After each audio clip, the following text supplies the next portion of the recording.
পোৱাৰ পিছত তামোলপুৰত আহি উপস্থিত হৈছোঁ। তিনিওটা দলৰ নেতৃত্ব আৰু কাৰ্যকৰ্তাসকল আজি উপস্থিত আছিল এই সভাত আৰু খুব অত্যন্ত উৎসাহ আমি দেখিবলৈ পাইছোঁ। কাৰণ প্ৰথমবাৰৰ বাবে দৰং ওদালগুৰি লোকসভা সমষ্টিত তামোলপুৰ বিধানসভা সমষ্টি অন্তৰ্ভুক্ত হৈছে আৰু আজি কাৰ্যকৰ্তাসকলে সংকল্প লৈছে যে তৃতীয় কাৰ্যকালৰ বাবে দেশৰ প্ৰধানমন্ত্ৰীৰূপে আমি সকলোৱে নৰেন্দ্ৰ মোদী ডাঙৰীয়াক বিচাৰোঁ আৰু তাৰ কাৰণে যিমান নিৰ্বাচনলৈ কষ্ট কৰিব লাগে, কাম কৰিব লাগে, সকলোখিনি কৰিব আৰু তামোলপুৰে দৰং ওদালগুৰি লোকসভা সমষ্টিৰ 11টা বিধানসভা সমষ্টিৰ ভিতৰত সৰ্বাধিক ভোট মাৰ্জিন দিব বুলি আজি কাৰ্যকৰ্তাসকল সমৰ্থক শুভাকাংক্ষীসকলে এক প্ৰকাৰে তেওঁলোকে নিশ্চিত কৰিছে। স্যাৰ, এটা কথা, ইতিমধ্যে মিত্ৰজোঁটৰ এতিয়াও নিশ্চিত হোৱা নাই, কিন্তু আপোনাৰ সমষ্টিত যোৱাকালি দলগড় বিধায়কগৰাকীয়ে BPF দলক আপোনাৰ এগেইনষ্টে সমৰ্থন দিম বুলিছে। আনহাতে কালি গুৱাহাটীত এই BPF আৰু কংগ্ৰেছৰ মানে গোপন বৈঠক হৈছে, কি ক'ব? গোপন বৈঠকটো কেনেকৈ হ'ব? আপোনাৰ প্ৰশ্নটোৱে ভুল।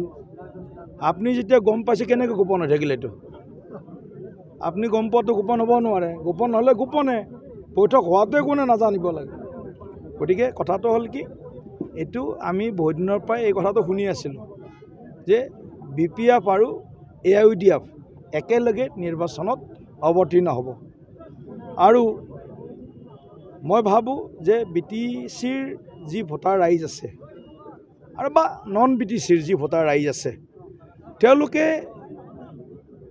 ইতিমধ্যেই সিদ্ধান্ত ল'বলৈ বোধহয় বাকী ৰখা নাই যে কাক ভোট দিব বা কিয় ভোট দিব। ইতিমধ্যে সিদ্ধান্ত লৈছে, খালি ফৰ্মেলিটিজখিনি বাকী আছে। বিৰোধী পক্ষ এজন কেণ্ডিডেট দিব লাগে, হয়তো এটা বিৰোধী পক্ষ হিচাপে হ'ব পাৰে, নহ'লে দুটা বিৰোধী পক্ষ হিচাপে হ'ব পাৰে। ফৰ্মেলিটিজ কৰিব, প্ৰাৰ্থী দিব, কিন্তু তেওঁলোকেও জানে যে দৰং ওদালগুৰিত তেওঁলোক জিকাটো মানে আকাশত চাং পতাৰ কথাৰ নিচিনা আৰু সোণৰ কণী বিচৰাৰ নিচিনা।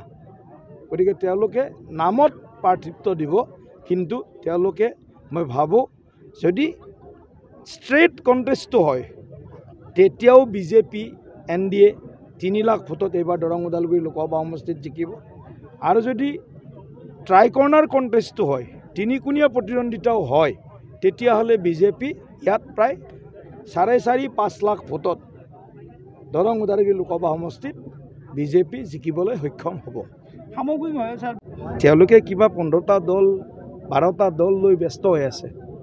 গতিকে তেওঁলোকে আচলতে 15টা দলৰ 15জন বিধায়কেই নাই, 15জন জিলা পৰিষদৰ সদস্য নাই, 15জন আঞ্চলিক মানে পঞ্চায়তৰ সদস্য নাই, প্ৰেচিডেণ্ট নাই, 15টা ৱাৰ্ড মেম্বাৰ নাই। গতিকে 15টা ৰাজনৈতিক দল একলগ হৈ এই ৰাইজক এটা মানে বিভ্ৰান্ত কৰাৰ প্ৰয়াস কৰিছে যে আমি 15টা দল একলগ হৈ আছোঁ। 15টা দলৰ ভোট তামোলপুৰত 15টা দলৰ কেইটা দলৰ অস্তিত্ব আছে? আপোনালোকক সুধিছোঁ মই, আপোনালোক সাংবাদিক যিহেতু আপোনালোক দিনে ৰাতি ঘূৰি ফুৰে, ইয়াতে কংগ্ৰেছৰ কি অস্তিত্ব আছে তামোলপুৰত? ইয়াত আপৰ কি অস্তিত্ব আছে তামোলপুৰত? ইয়াত AJPৰ কি অস্তিত্ব আছে তামোলপুৰত? সমাজবাদী পাৰ্টিৰ কি অস্তিত্ব আছে তামোলপুৰত? পূৰ্বাঞ্চলীয় লোক পৰিষদৰ কি অস্তিত্ব আছে তামোলপুৰত? আপোনালোকে কওক, 15টা দলৰ অস্তিত্ব কাৰ আছে? গতিকে এনেকুৱাই কথা, তামোলপুৰত যেনেকুৱা বাকীবিলাকতো তেনেকুৱাই। जो कुआ में है वो बाल्टी में आएगा। कुआत যদি ক'লা পানী আছে, বেয়া পানী আছে, উঠাই অনা বাল্টিংটোত সেই পানীয়ে ওলাব। গতিকে তেওঁলোকৰ এতিয়া ভাল চফা পৰিষ্কাৰ পানী তেওঁলোকৰ কুৱাত নাই। লেতেৰা, চিন্তাৰ লেতেৰা আৰু কেৱল মোদী ডাঙৰীয়াক পৰাভূত কৰাৰ তেওঁলোকৰ যিটো একদম নিকৃষ্ট মানসিকতা, সেই কথাটো ৰাইজে বুজি পাইছে আৰু ৰাইজে সেইকাৰণে সিদ্ধান্ত লৈছে যে এওঁলোকে যিমানে মুৰিদাৰীক গালি নাপাৰক কিয় তাত জবাবত কৰি বেছি ভোট বেছি সমৰ্থন এইবাৰ আমি আকৌ মুৰি ডাঙৰীয়াক দিম। শেষ কথা স্যাৰ, শেহতীয়াকৈ জৰাফুকাৰ ৰাজনীতি এটা হয় AUDFৰ জানে, কিন্তু যিখন বিধায়ক উত্থাপন হৈছে বিধায়কখন আহিলে আজমলে কৈছে যে মই জৰাফুকা বাদ দিম, কি ক'ব স্যাৰ? চাওক, এইবিলাক কথা আমিতো কেতিয়াও জৰাফুকা আজমলৰ জৰাফুকাৰ পানী লৈ পোৱা নাই, বহুতে লৈ পোৱা নাই। আজমল ডাঙৰীয়া নিশ্চিতভাৱে তেখেত এজন শক্তিশালী ৰাজনীতিবিদ, কাৰণ 3বাৰকৈ তেওঁ লোকসভাৰ সাংসদ হৈছে। গতিকে মই ভাবোঁ ৰাইজৰ কাম কৰিলে জৰা ফুকা বাদ দি এই হস্পিটাল খুলিব লাগিব। ৰাইজৰ এই জৰা ফুকা বাদ দি দুখীয়া মানুহক অন্নদান কৰিব লাগিব, দুখীয়া মানুহক জল দান কৰিব লাগিব, দুখীয়া মানুহক গৃহদান কৰিব লাগিব। জৰা ফুকাৰ ৰাজনীতি ভাৰতবৰ্ষত বা অসমত আমি বিশ্বাস নকৰোঁ।